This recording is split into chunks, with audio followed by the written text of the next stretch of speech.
Thank you, members. We'll reconvene this meeting.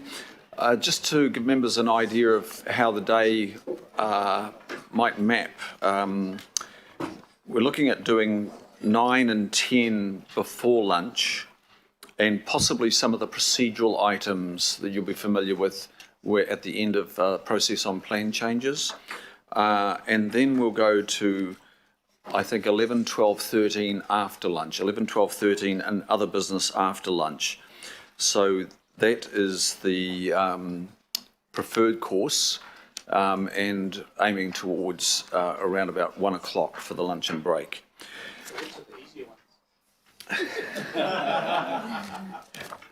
Depends how you want to approach them, remember.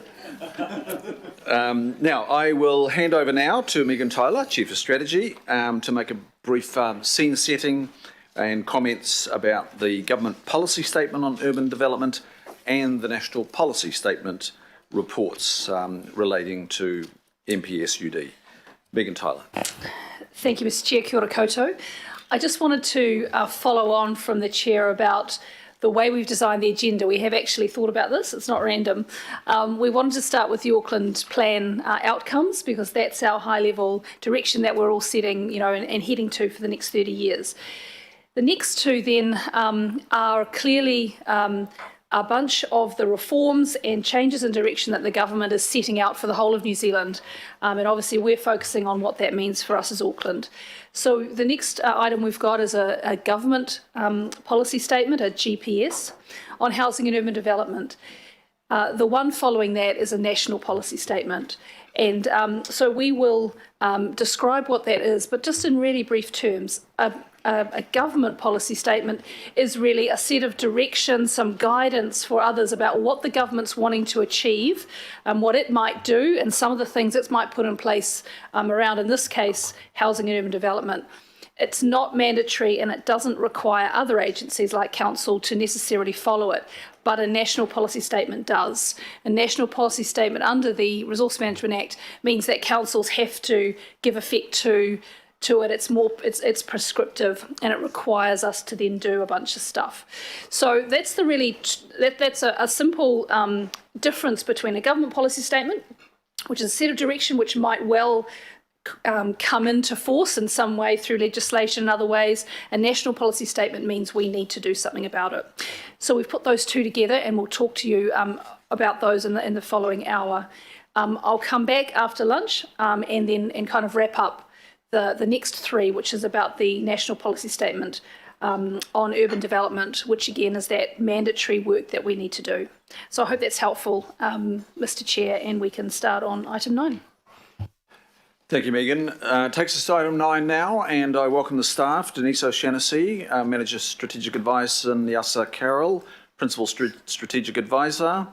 And this is looking at Council's submission on the GPS, Government Policy Statement on Housing and Urban Development, the discussion document that's been released. Now, at the outset, I think I will move the motion and Deputy Chair to second. So it is moved and seconded, but now we'll go to the short presentation from the staff. Thank you, Chair. So yes, this is to really bring to your attention the recently published government discussion document on a government policy statement on housing and urban development. Submissions on the document close at the end of this month on the 30th of July. So this report is really seeking approval to delegate to the Chair, Deputy Chair and IMSB member the authority to provide some direction to staff in drafting that submission and to approve the final submission. So the report gives you a relatively good overview of the GPS, but just to summarise, I mean, Megan has already mentioned that this really is about setting the government's direction for housing and urban development nationally over a multi-decade outlook, so about 30 years, similar to the Auckland plan. The reasons, it says that, obviously New Zealand is facing some really complex and systemic housing and urban development issues and needs everybody to work together to solve those. So this is about setting that direction and hoping that others, not just government, but that others will work towards that direction. The inaugural GPS must be published by the 1st of October 2021 this year, and that's set out in the Kāinga Ora Homes and Communities Act 2019, that requirement, and it will be reviewed every 3 years. So sorry for the size of this. This is covered in the paper, but this is just to give you the framework that the GPS is following. So there is a high-level vision similar to what we have on the Auckland plan. There are 4 outcomes around thriving communities, well-being through housing, partnering with Maori, and having an adaptive responsive system. Under those outcomes sit a number of focus areas, again, similar structure to what we have in the Auckland plan, looking at providing homes that people need, ensuring more affordable housing is being built, supporting resilient, thriving, sustainable communities, investing in Maori, housing and urban development solutions, a specific focus on homelessness, and re-establishing, looking at housing's role in the economy. Underpinning all those kind of directions and focus areas are what are called ways of working. So this is includes place-based approaches, enduring partnerships similar to what we have through the Housing and Urban Joint Work Programme with central government, sustainable and reliable funding, and the Maihi framework working with Maori. So again, there is more detail on each of those in the paper you have received. We are at the moment undertaking a more detailed analysis of the discussion document, but at a high level, what we are likely to include based on our analysis so far is that at a high level, there seems to be a relatively good alignment between the vision and outcomes set out in the GPS and the Auckland plan, and that's to some degree thanks to the fact that Auckland Council staff were involved in workshops with Ministry of Housing Development and others in the system, including iwi developers, community housing providers, to input into this discussion document. So we are comfortable that there is a relatively good level of alignment. This is an opportunity for Council to work with government to set out that longer term vision, to make sure that what we have put in the Auckland plan is also reflected in the government policy statement. We are likely to raise, as we have done in other submissions recently, the links between the GPS and other government reforms. So we are still working our way through that, but there is reference in the document you'll see to how it might link with the GPS on land transport, to the resource management reforms and lots of the other reform programmes underway. So we are looking at that as part of our analysis, how this aligns with all the other work in the housing and urban development system. We did note in the paper that this GPS is a relatively high-level document setting out that vision and outcomes, and it will be underpinned by specific implementation plans. Those could be implementation plans that are already in place, like the public housing programme, or newer ones like the NPSUD. So really where the rubber will hit the road is in the detail of those implementation plans, and so the message will likely be in the submission that we will need to work a lot more closely as those implementation plans are developed. But at a high level, we are relatively comfortable that there is a good level of alignment. So just to finish, Chair, as noted, we will engage with the Affordable Housing Political Working Group as we develop the submission, and there will also be an opportunity for elected members to input. We have already engaged with local boards and IMSB and iwi. Thank you, Chair. Thank you, Nessa. Now, members, are there questions on this? Councillor Cooper, please. Thank you, Mr. Chair, and apologies for lateness. I was at a funeral. Thank you. On the chart you had the overview, and there's one part that really catches my eye, and it's talking about place-based approaches. Communities need tailored solutions that work for them in place, solutions where we need to be targeted, developed, collaborative to meet other needs. How are we going to address that in our submission? And I ask that because already our communities, particularly our further out suburbs, are struggling with the intensification effects of our own Unitary plan, which was still quite a step change. And now this NPSUD comes in with even greater intensity, and communities are already struggling and angry. How do we direct when you've got a developer, I mean, notwithstanding the fast track consenting bill, which is another nightmare, how do we direct developers to have tailored solutions for communities? I mean, I don't know how do we address that in our submission, because I see that this will cause even more angst, displacement of people, disrupting their lives in a way that it's already happening, and it will increase.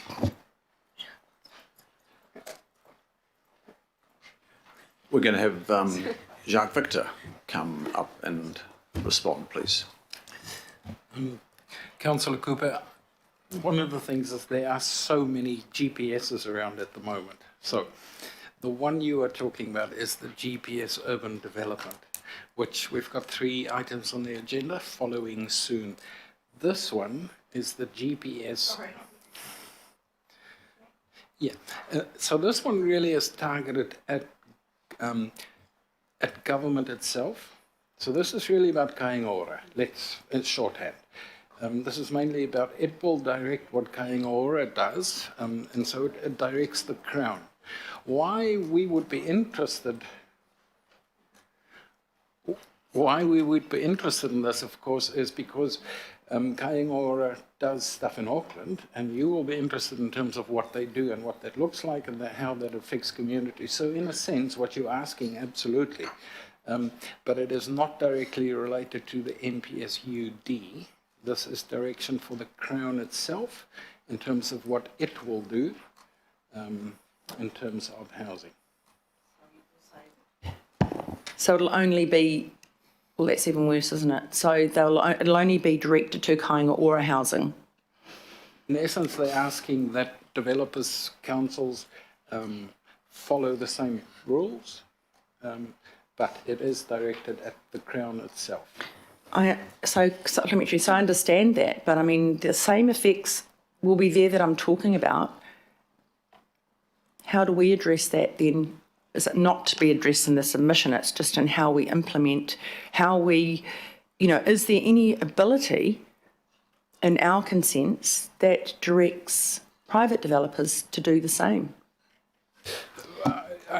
In that sense, I think you are correct. So we need to address this in our submission in the same way that we would think about it for the NPSUD. How we want to address that and what exactly we want to say, that is going to have to be part of how we develop this. Sorry. But yes, absolutely, we can address it in there. I was just wanting to make the distinction between the two different, the GPS and the NPS. I think we need to explore that a little bit, Jacques, because it's not, my reading of it is not entirely restricted to government's direction of Kaingaora. Because if you look at the 4 ways of working, it specifically mentions genuine enduring partnerships. And I think what the councillor is referring to is, and I would be echoing the same, that there need to be new models of delivery. And at the moment, we're somewhat preoccupied with just supply, full stop. And I think the councillor is saying there needs to be a so-called more nuanced approach. So our feedback to this discussion document could reflect the need for new models. Yes, absolutely it can. And whatever we think and do about the NPSUD would be very similar, so we need to be consistent in terms of our thinking and the messages that we give. But absolutely we can. And we need to, yeah. Okay, thank you, Councillor Cooper. Councillor Simpson. Thanks, Mr. Chair. The deadline for this submission is the end of the month, and it's the first today. What kind of time frame, once staff have put the submission together, will we have to have it? Is there any input other than that? And I just noticed that there is a week without council meetings, so I just wanted to know if we could have some time that doesn't come in the middle of that week. What's the time frame? There is a recess week, a recess from meetings, but it's not a recess from reading, unfortunately. So look, we will do our best, and we won't just do our best, we will make sure that those delegated will work with staff to distribute it to mayor, councillors, independent Maori statutory board members, give you time to consider, provide feedback before we finalise it, before we send it off to government. Thank you. I just wanted a bit of time. I didn't want to sort of, it's going and get it on Wednesday and told it's going on Friday, Thank you. We'll make sure that we don't find ourselves in that situation. Chair, do you want me to? We have allowed nearly a week for feedback. So in the draft timetable, so assuming we get the draft ready in the next week, yeah, we should have about a week for feedback. Thanks. Thank you, Councillor Simpson. Councillor Newman, please. Thank you very much. I I'm very keen to see quite a different model for development and for stewardship of social housing. I really favour contracting out to community providers. What it seems to me, the outcome that's really focused on is partnering for Maori housing and urban solutions, which I totally agree with. I'd like to see a lot of the portfolio for Kāinga Ora contracted out to Maori housing providers. I'd like to see organisations such as Emerge, which is doing housing in our ward and other parts of Auckland, supported to do that work. To what extent can we really focus on a contracting out model? Because I just think that there are groups in our community who are so much better at being stewards and landlords of this portfolio, and they don't need to own it, but they can be responsible for it under a lease contract. And that's, to me, seems to be the big opportunity here, which is so much better than what we have from the usual option of the old Housing New Zealand state housing model, which just basically provides you with the house and does little else. So to what extent can we pick up that particular focus through this submission? Through the chair, yes, that is something that has been raised already by staff in a number of ways. We are likely to call for greater support from Maori housing providers. And we are looking at, for example, through the affordable housing work programme, providing additional support to CHPs, for example, through the consenting process as part of that programme. So that is something we are likely to raise in our submission, and we will have more detail when it is circulated. Does that submission and the focus for that allow us to go a little bit beyond just the housing outcomes? Because there's usually so much more than just housing, isn't there? There's generally a need to support the tenants in these social housing situations through triaging and support for accessing primary healthcare services, etc. I mean, it just seems to me that the option for contracting out provides for a more holistic approach to their housing needs, and that to me needs to be championed through our submissions process. Through the chair, and I think we will do that. And the GPS itself does take quite a broad view across the housing and urban development system, and it does link very strongly with health, employment, transport. So it is looking very much at that system. And so when we are thinking about it, we are thinking about it in terms of thriving communities. So not just in terms of the actual support, but that wraparound, like you said, and how it links to things like employment and transport. So we will reflect that in the submission. Thank you, Councillor. Councillor Mulholland. Thanks, Chair, and thank you to the staff for this. You know, I still feel that I'm learning a lot given my term on the basis of this, so I really appreciate, and I have actually read this report. I just want to confirm and concur with Councillor Cooper.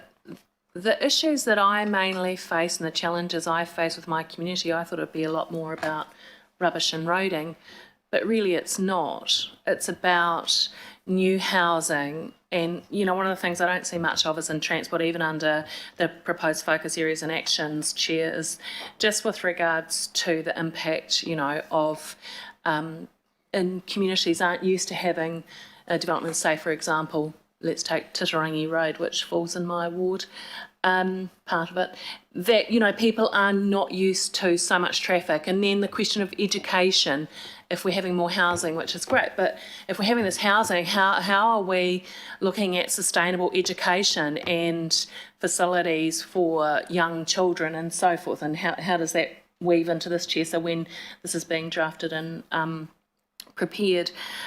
But it is something I want to raise, that people are definitely affected. And while it's a good thing that we are having more housing and we are supporting more people and we are working together with the likes of developers, and I am a fan of Mark Todd, I've never denied that at Ockham. He's a great guy and does great work, and a number of councillors were at the launch on Friday. But, you know, how does that work collectively? So are we thinking about, you know, well-being as well in these smaller homes, and then impacted homes, and then water flows and so forth? So I just think there's a lot more to it than just putting housing in. So that's just something I wanted to raise. That, you know, for me, I'm surprised at the main complaints that I get are around how many houses. And I just want to note that recently I've had two lots of complaints, Chair, that relate to council staff, apparently, which I'm not in full agreement that that's the way it is, pursuing a line of build more on, say, just one site. So I think that's something we just need to work through is, you know, are we trying to, yeah, it might be a bit of NIMBYism, but hopefully not in Titirangi Road. But anyway, they're just some thoughts and I need to share those. So my main question was, is roading being considered, you know, small local roading, is that being considered as part of this? And are we, when we're drafting this and putting out the proposal that's going to be confirmed by the Chair and others, you know, the true impact long-term on our infrastructure, is that being considered as part of this, or is that another area of work? And thanks to Councillor Cooper for raising it too. Nessa, can you reply? Through the Chair. Certainly the long-term infrastructure implications are part of this. I think it is at a very high level and it doesn't get into details around kind of impacts on roading. I think that would be through the various implementation plans and pieces of work that sit under this. But we will certainly take those points away for the submission. Thank you. Thank you, Councillor. And I'll now go to Member Leanne Namani. Kia ora. Just a couple of questions. As the submission's getting developed, are you open to including some highlights from the board's Kindness strategic plan? Through the Chair, yes, we've already been in discussions with IMSB and we have some feedback already on the links with the Kindness strategic action plan. Yep.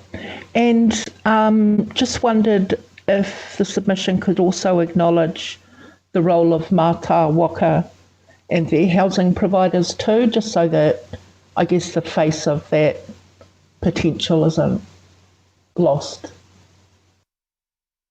Noting we refer to iwi housing providers. Yeah, we'll take that on board, thanks. Awesome, thank you. Thank you. That's two affirmatives there, Member Namani. Councillor Bartley, please. Thank you, Mr. Chair, and through you. I guess my question is along the same lines as Councillor Newman's, but it's more in terms of are we able to use this submission document to influence for the state to do more in terms of affordable rentals and for Kaingaora to get into that space? Because what I see in my communities is where we have a housing development, that's fine for the Kaingaora houses that are there, but then it pushes up the price of all the other houses, and those families that are renting, private renting, are no longer able to live there anymore. I have one constituent in that position, can't afford the private rental that she's in anymore, and so now she's living in her car because she's working. She doesn't qualify for a state house. She can't get on the Monte Cecilia list because she's not able to go on the MSD public list, so she goes in her car. That's surely not what is intended about warm, safe, dry, accessible, affordable housing for everyone in Auckland City. So really keen to have that in our submission. Yeah, and then I also wanted to talk about the homelessness, and I agree how we can use this to push further remits in terms of mental health support, because a big lot of what I get in my inbox is around homelessness, people wanting to get into a home, but then also people that don't want to get out of living in the park. They just want to carry on living there. So obviously there's a need for more mental health services there, but, well, I don't know if it's obvious, but there's just a sincere lack of mental health services supporting our communities. So if we can emphasise that through the submission, that would be great. Thank you. Thanks, Councillor Bartley. And Nessa and Denise, I'm sure you're taking note of the feedback that you're getting here. Councillor Dalton, please. Kia ora, thank you. The 6 focus areas, I don't believe, are explicit enough around accessibility to public transport. So they talk about it vaguely. We need to reduce emissions and make make it a livable city or a livable place. So I understand this is the GPS. I think it's relevant. I think we will be more explicit in the NPS. Do you believe that there is enough, if it's explicit enough around access to public transport, given the majority or the bulk of social housing, and I'm speaking specifically about Kāinga Ora, is in the south and the west, where we know that access to public transport is limited, therefore perpetuating high emissions and transport poverty, and even poverty as people are forced to purchase cars. Through the chair, yes, this is a point that's already been picked up by staff, so it will be reflected in the submission. I had a second question, Chair, just around meeting the needs, the cultural needs within this GPS. Do you believe that we're really looking at the cultural needs in terms of our Pasifika families who like to live intergenerationally, and also perhaps our Indian families? So is there an opportunity to feed back on the GPS around how we need to look at the model that we're using when we're providing social housing, that it does contribute to the ability for families to live intergenerationally without overcrowding? Through the chair, yes, we can. Thanks. That's a good point, Councillor Dalton, because mobility, transport, connections is really tucked away under the Thriving Communities outcome, and you're asking that to be drawn out. I think we definitely need to do that, actually. Thank you for highlighting that. I'll now go to Member Tau Henare, please. Kia ora, Chair. Kia ora, team. Nice report, well done, except 49 and 50, which obviously is the Maori impact statement. The decision to delegate approval of the submission does not have direct impacts on Maori. However, staff will consider the likely impacts on Maori of the GPS HUD during the development of this submission. I sort of can't reconcile that with what we're actually doing. I actually think the impact is large. Is that an afterthought or?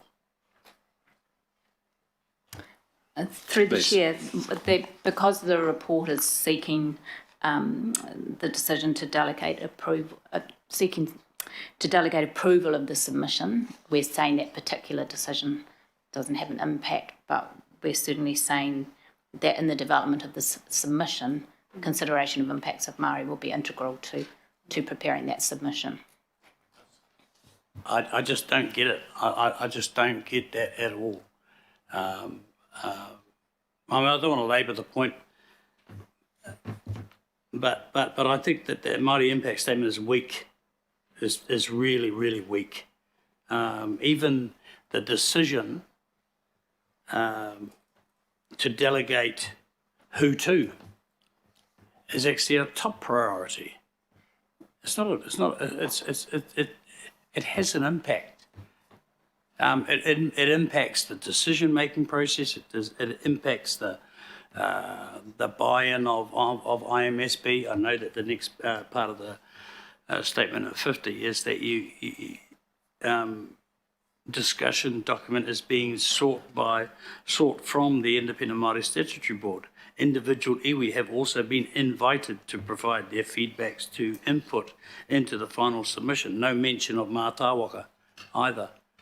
I just think that, and I hate to be the person that rides in on the Māori impact statement every time, but that's one of the worst ones I've seen. I don't think it has any thought whatsoever about the impact, Māori impact. So I'll just leave it there. That's cool. I just want to make a comment. Look, I'll pick it up there. As chair, I'm responsible as well, and having reread that, I think there is definitely a lesson, and you've offered us that lesson, Member Henare. There's something to pick up there, because what we're discussing is the GPS on housing and urban development as opposed to the delegation, even though the recommendation is to delegate, and then the Māori impact statement talks about just the delegation. So I'm going to take that one on. I take responsibility for that, Member Henare, and we will take that away and we will improve. Thank you. Member Henderson, Councillor Henderson, please. Thanks, Chair. Yeah, I know the MPS will be a lot more specific on this point, but I just wanted to briefly raise it in the form of a question. Are we explicit enough in providing homes that can be provided near local employment opportunities? Through the Chair, that's also a point that's been picked up and will be raised in our submission. It's also cropped up through, for example, the Economic Development Action Plan that you will see next week. So that is something that we are raising. Yeah. Thank you, Councillor Henderson. Councillor Bartley. Oh, thank you. One more question. Are you able to connect in with the work that Pania and Katarana did around home ownership and include that in our submission? In particular, they identified Pasifika as being the worst affected in terms of housing affordability and being able to get into home ownership. Because that is an aspiration for Pasifika. It's not just our Pasifika families living in social housing, but, you know, home ownership being a big gap. Thank you. Through the Chair, I think you're referring to the intermediate housing market work and the housing, affordable housing work done last year. Yes, we're across that work and CSB are inputting into the submission. Yeah. Thank you, Councillor. Now, we've had a little crossover between questions and comments. I think when we're considering submissions, it's difficult not to cross over. But we'll now switch to absolutely comments. And that is firstly from Councillor John Watson. Thank you, Mr. Chair. And if this is indeed directed at the government, the Crown, and raising the issue of potentially new models, then I think this is my place to speak, whether it's the GPS, the NPS, or the SAS, or whatever else is coming along. And I do sense a little sense of resignation almost in the commentary in our report, where the officers tell us about this being, the latest initiative that impacts on housing. And I think certainly people in the public have heard a lot about affordability, and I see that at point 26, the first focus area is indeed to ensure that more affordable houses are being built.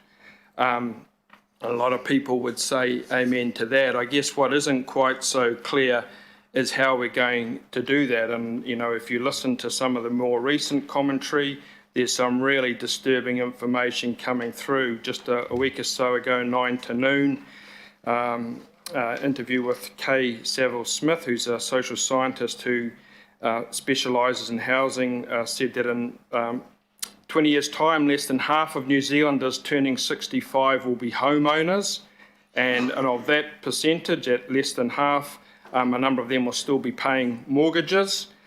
Contrast that with 20 years ago, where close to 90% of New Zealand homeowners retired mortgage-free.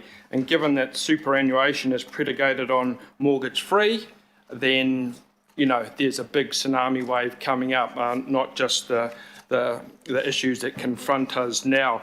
And certainly there was a very good article in the Herald about this time last year where the research of Ms. Saville-Smith really showed us how we have got to where we are. And I think it's all very well in 2021 just looking forward, but if you don't have some sort of historical perspective as how to we've arrived here, that looking forward can be a little blinkered. And Saville-Smith certainly showed what's happened. And the Crown has a very central role to play in this, successive governments, in fact.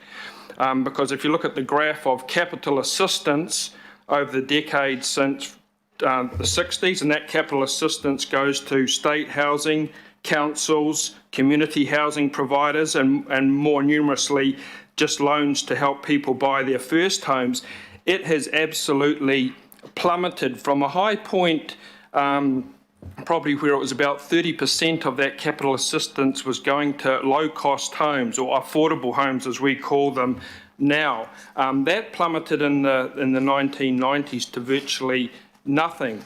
And there was a number of other very pragmatic ways that capital assistance manifested itself to people. Families could capitalise on the family benefit. Low interest rates, half that of the capital value of banks was available to people, and repayments were generally capped at around 30%. And that wasn't just first home buyers, it was councils and community groups, as I said. And if you look around Auckland, massive big suburbs all around Auckland had that sort of low cost housing. In the late 70s, for instance, there was 40%, 45% of the new builds were in that lower quartile. Now we have moved to the totally opposite end of that, where for a while there has been absolutely no low builds really occurring at all, virtually none. And part of that, and this goes to our submission, there was a political consensus during that time as to the desirability of low-cost housing, not just for stimulating the economy and things, but for all the social benefits we know that come from people having secure housing, and that went to both National and Labour.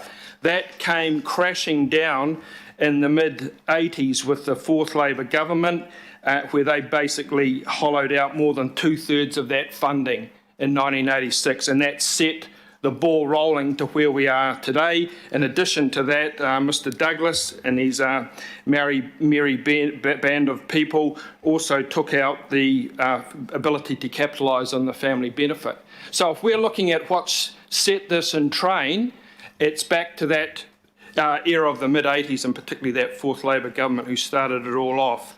That was eagerly picked up in the 90s by the national government, who really finished off what they'd started. And by as late as a couple of years ago, 2017-18, we still had a sense that there was no housing crisis, and no housing crisis of affordable or low-cost housing.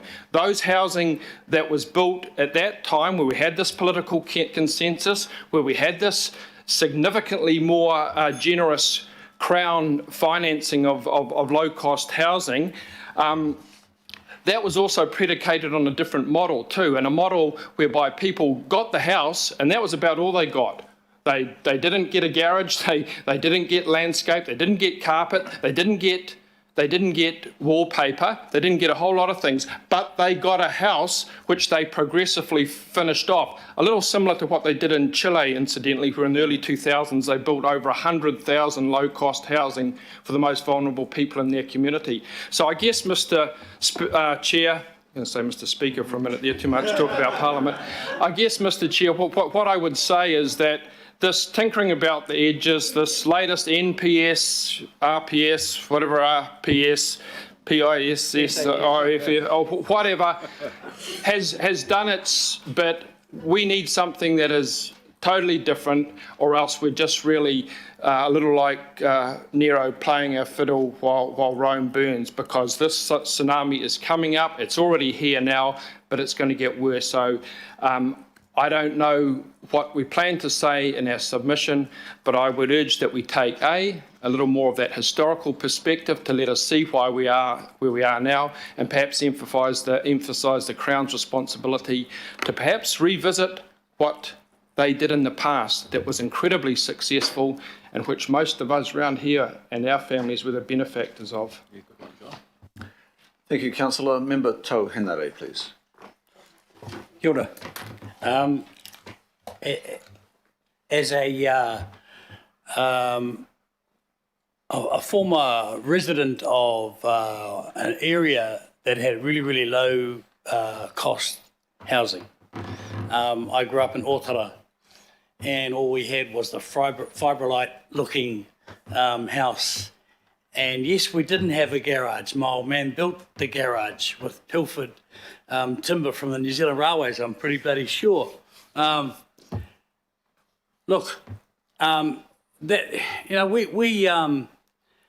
We fail to realise that there's a difference between the house price and the land price. You know, everybody can afford a house if they were just purchasing the house. You include the land price, and it's 1.2 mil. I have 17 small apartments going up just around the corner from me. I looked on our website last night. The cheapest is 900K. just for a little shoebox, a 3-bedroom shoebox. The house itself is most probably worth 150 to 200K, maybe 250 at the max. So we need in the submission a view, a different view. You know, we can blame National and Labor and shit. I was part of the national government twice, and both National and both Labor got it wrong.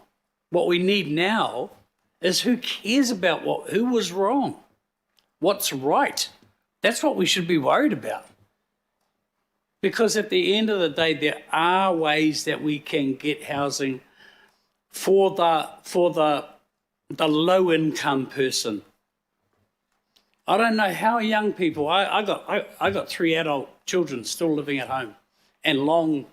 I hope they live there forever, because I just love my kids at home. It doesn't matter how old they are or how employed or unemployed they are. But there are ways of putting people into homes that we just don't want to go there. And one of them is the government owning the land, or the council owning the land. You know, council at the moment, Panuku, not council, but Panuku, are hocking off all sorts of pieces of land. Why aren't we using those pieces of parcels of land to put houses on them? And there can be low-cost housing, but at a fraction of the price if we only thought about leasing that to the owner rather than bailing the owner or the purchaser up for 1.2 mil at currently the going rate. I think we look past some of the easier solutions, and we're looking for the big crypto solution to housing rather than looking what's in front of us. And we need to stop blaming past governments.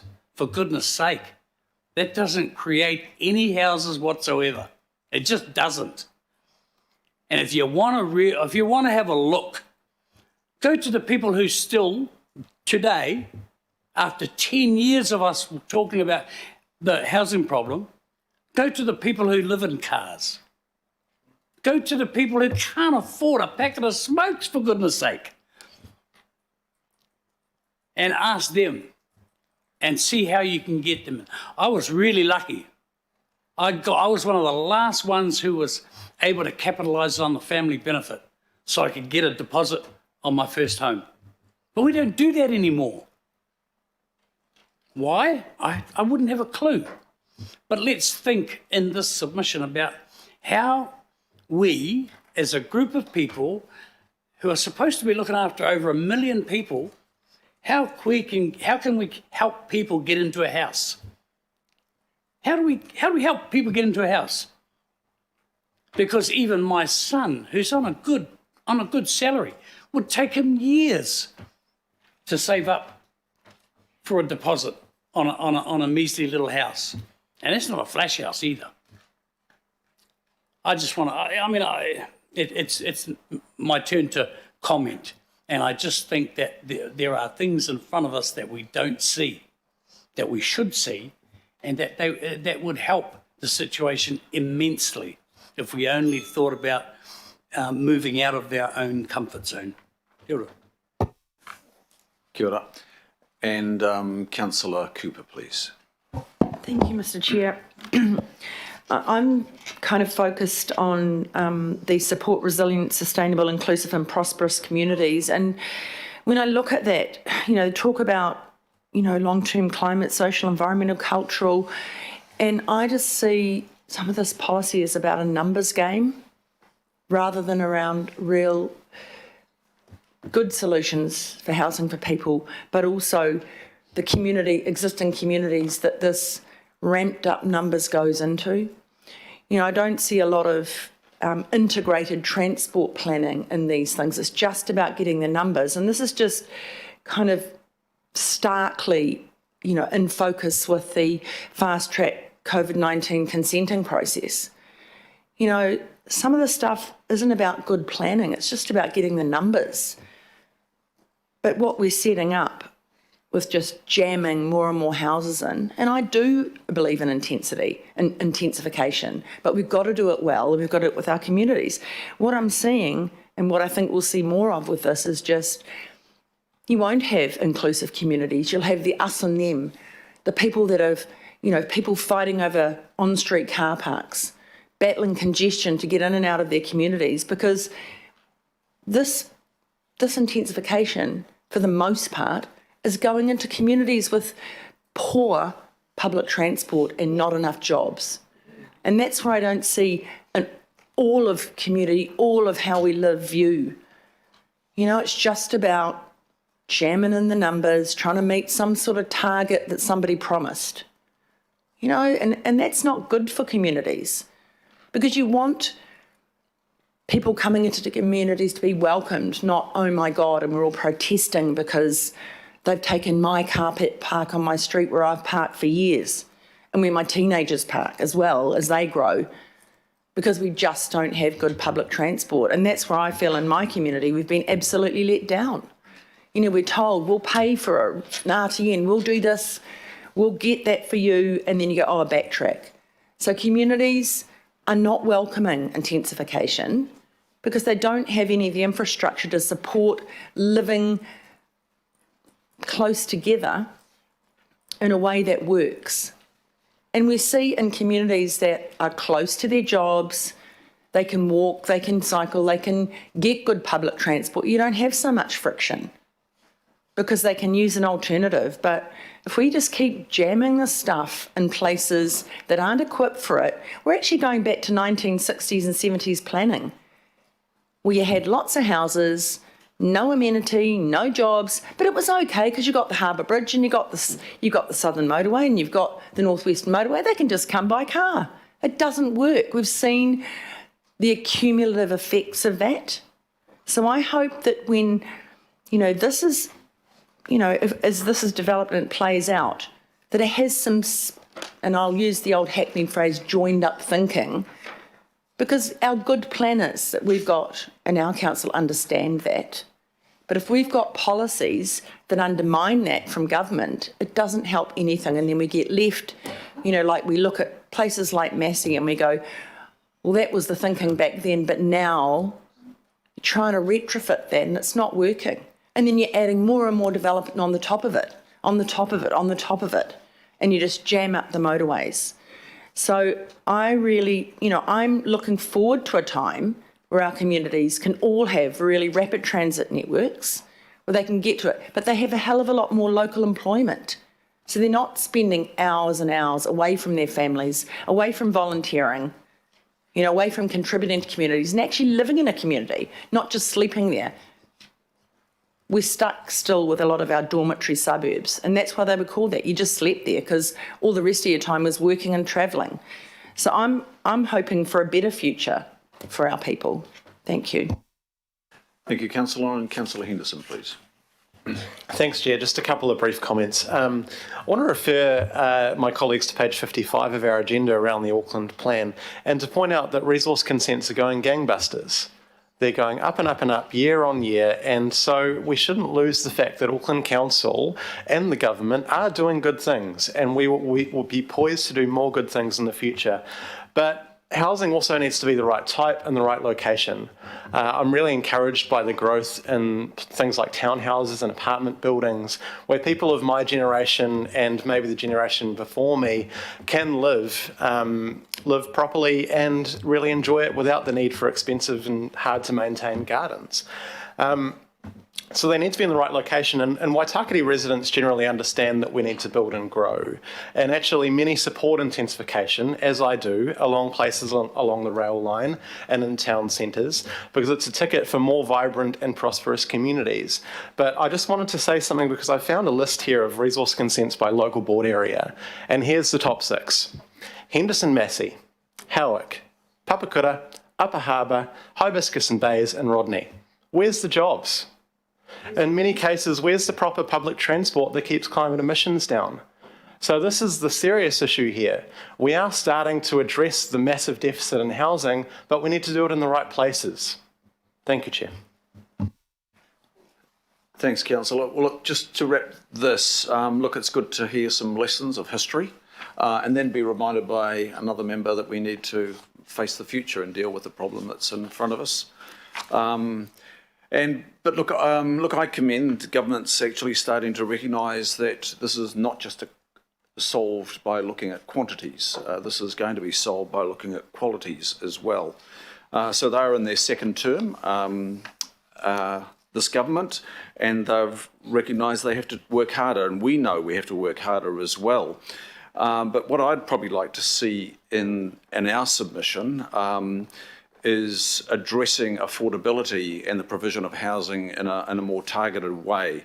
I think the suggestion that supply alone and just winding up the lever on supply is going to address affordability. Look, you've only got to look at international cities around the world that have failed in that regard. Now, I think we've lent too much in that area as well. The special housing areas that we participated in with the former government failed to address on that key outcome of affordability entirely. In fact, we struggled to even monitor it. We had no monitoring information whatsoever. And that's a sad part of our history, Councillor Watson, right here. So going forward and being a bit more positive, some of the things that I'd like to see is just more innovative interventions.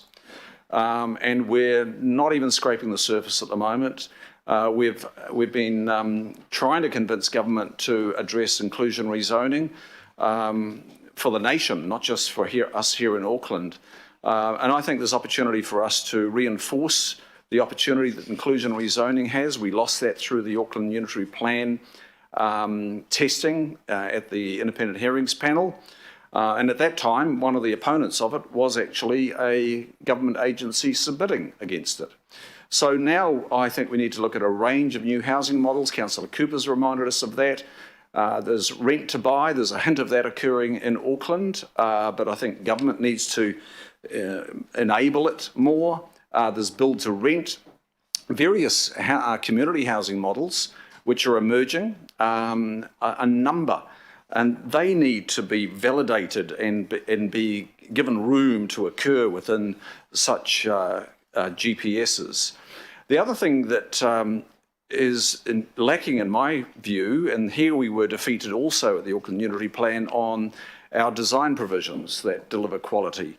And quality urban living outcomes is absolutely critical. It's not just the numbers. So design rules, considering those through this GPS, if not here, I think we as a council need to reconsider through the Auckland Unitary Plan and the monitoring and review of that.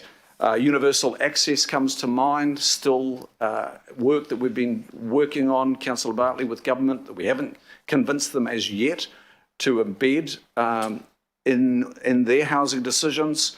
But overall, really starting to home in on the qualitative outcomes and not just the quantitative outcomes. So this discussion paper begins that refocus, hopefully. The other areas, and I note under the sixth focus area, there's attention being given to homes being more than just a financial asset. I think we need to look at tools to incentivise development and disincentivize speculation. And they are points that I'd ask the staff to start thinking about as we formulate our draft submission. There's a lot of work to do. This is going to be a long road, I think. So thanks for all the contributions here today, contributors and contributions. The motion is, no, I've got Councillor Bartley, have you got another point to make? Oh, sorry, it was just a question around when people were making comments, is that going to be fed into the submission? Okay, the staff are hearing this. This is the point where they are note-taking and recording things, yes. Now I've got Councillor Walker. Councillor Walker. Got a quick question. Given the very comprehensive response that you've had around the table and the fact that we've got a little bit of time up our sleeve, is there going to be something coming back to us so that we can have some oversight, because obviously what I'm picking up is that we want to take an incredibly firm position on this. Councillor Simpson raised that question about half an hour ago, and the submission, the draft submission, will be circulated amongst all the councillors before it goes back to the delegated councillors and member to sign off and present to government. We will do that. Okay, now it's moved and seconded. All those in favour say aye. Aye. Contrary, no. Declare that carried. I'm mindful of time. I think I'd like to do the rather procedural motions on private plan changes. Could the staff come up for item 15? This is the end of process. Councillor Hills, will you move? Do I have a second? Councillor Filipaina. This is item 15. It's on 347. Ross Moffat. I don't want to circumvent any necessary discussion, Ross, but a brief outline, and we'll take it from there. With you, Ross. Kia ora tātou. Thank you, Chair, councillors. This is a council-initiated plan change to rezone some land in Northcote Central, and its purpose is to create a housing development block, a reconfigured block, and a larger reconfigured reserve.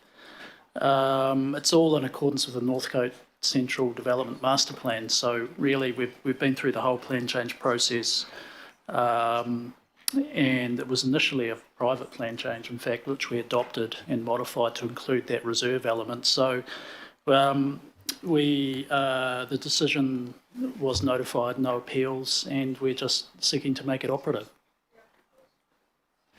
Thank you, Ross. I don't think there's any questions on this. Quick check. No. It is moved. It is seconded. We'll put that motion. All those in favour say aye. Aye. To the contrary, no. Declare that carried. Thank you, Ross, and for your team's work on this. Now we'll go to 16, and 16 is with Vanessa Ledra, policy planner, and this relates to making operative plan change 47 at Flatbush. Now, I think this is in the jurisdiction of Councillor Young.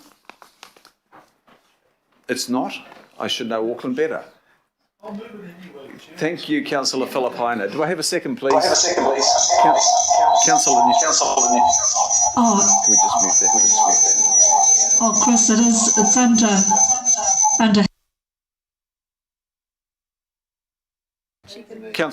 Councillor Stewart, did you want to say something there? Sorry, Chris, let's take the call. I'm sorry, Councillor Stewart, we can't hear you. Councillor Newman, would you mind if Councillor Stewart is the second on that one? You do, okay. Councillor Newman is. Okay, you do, because I do believe that is in her ward, in the Howick ward. Okay, we'll put Councillor Stewart down as the second. Now, going to the team on this one. Is there anything to add on this one? It's a very straightforward private plan change being made operative out in Flatbush, and it's about amending 2 development standards. It relates to reducing side yards and increasing site coverage. And there's some minor adjustments to sub-precinct boundaries and zoning boundaries.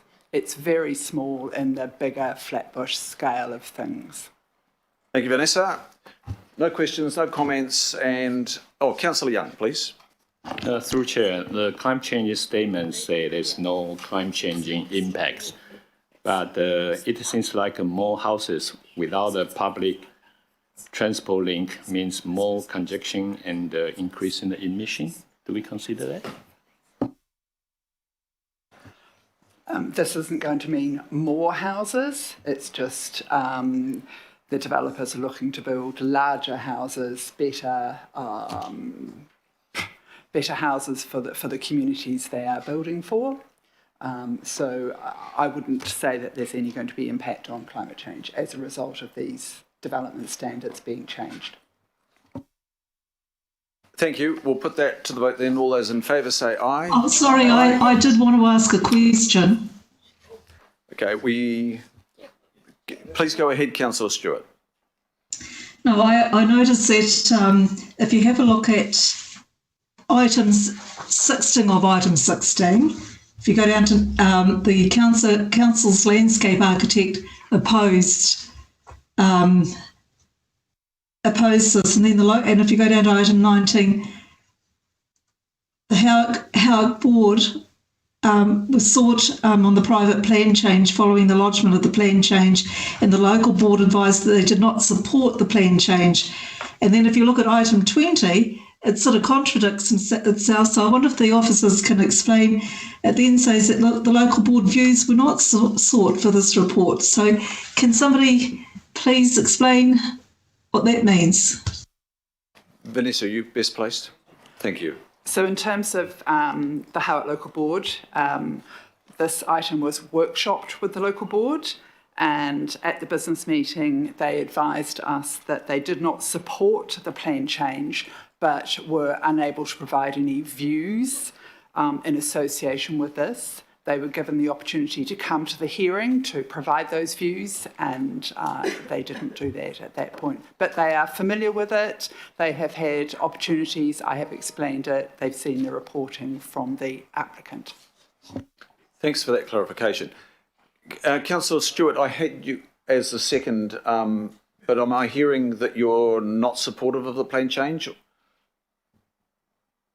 Well, I just wanted to have confirmation on why item 20, it does say that the local board views were not sought for the report. And, you know, so it sort of contradicts itself. Okay, look, I'll just, well, I think... I have been trying to get the local board to come back to me to explain what was meant by that, but nobody has. Yeah, well, look, you'll have to treat with them. They have had the opportunity and they've not taken it up, and we're at the end of the process now, and it has had the opportunity to be well socialised with communities, including the local board.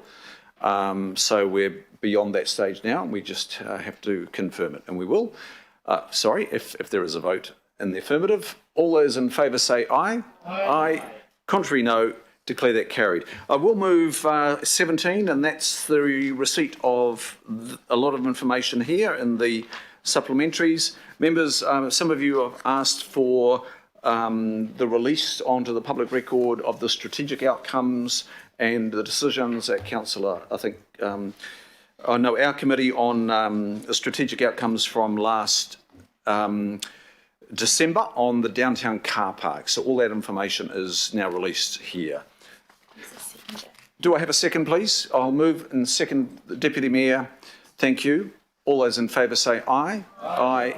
To the contrary, no. And I declare that carried. We will now stand adjourned for 30 minutes for lunch, and we'll come back at 20 to 2. Thank you.